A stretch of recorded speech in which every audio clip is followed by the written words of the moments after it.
Did you know India has the 7th largest navy in the world, which makes it a dominant player in global maritime power rankings, head and shoulders above its regional rival Pakistan at 29th spot.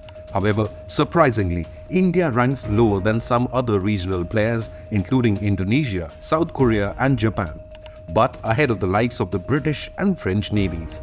Indian Ocean is the world's third largest water body, so clearly steps are needed to boost India's power projection in its own backyard and counter a growing Chinese presence in the Indian Ocean region, which is becoming a theatre for increasing face-offs over influence between India and China. Indian Navy is now on a mission to supercharge its naval arsenal, with its Mission 2035 aims to boost naval strength to at least 175 warships, submarines and vessels. The Indian Navy has 68 warships and vessels on order worth around rupees 2 lakh crores in the pipeline to be ready before 2035. It's a high-stakes showdown in Indian Ocean where India is flexing its naval muscle to safeguard its interests and keep an eye on China's moves. But adding nearly 70 warships in the next decade by 2035 is a challenging target. Will it be enough to counter China? Chinese Navy is now ranked almost at par with the United States. However, without many aircraft carriers, its power projection is limited to Chinese waters. The Indian Defense Ministry spends about $1.5 billion annually on shipbuilding programs, but few reports suggest it should be increased threefold. The Indian Ocean is at the heart of global trade. It connects economies in Europe and Africa with the Asia-Pacific region, making the Indo-Pacific an area of tremendous geostrategic import, and India wants to protect its own interests and counter China's expanding influence in this region. The Indian Navy currently has around 130 warships and submarines, some of which, however, need an upgrade. India is also carrying out more warship patrols than ever before. After adding a second aircraft carrier in INS Vikrant, plans are gathering pace to add a third carrier based on its design.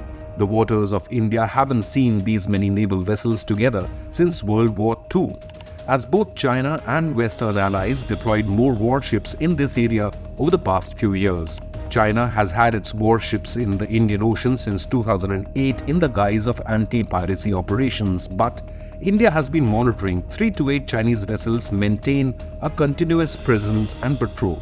To step up its game, India has permanently deployed warships at 5 choke points in the Indian Ocean, stretching from the Gulf of Aden in the west to the Malacca Strait in the east. New Delhi has been doing a record number of joint exercises as well.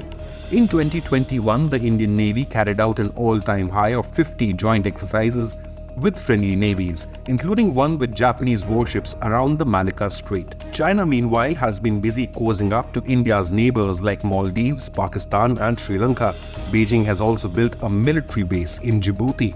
China's string of pearls strategy aims to encircle its biggest regional rival India in its backyard. India too has been striking deals left and right with countries in the region, including access to Indonesia's strategically located deep-sea Sabang port, Oman's Dakun port, and the Agalega island in Mauritius. India recognizes that it cannot allow China to replicate the playbook it used in South China Sea and challenge territorial claims and international norms of freedom of navigation. Last month, the Ministry of Defense signed a contract with Hindustan Shipyard Limited for the acquisition of 5 fleet support ships at an overall cost of nearly 19,000 crore rupees. These ships are designed to keep the Indian naval fleet fueled and stocked up, enabling the Indian warships to operate for prolonged periods without returning to harbour. These fleet support ships are huge at nearly 44,000 tons each. Such steps are becoming game changers in boosting India's blue water capabilities.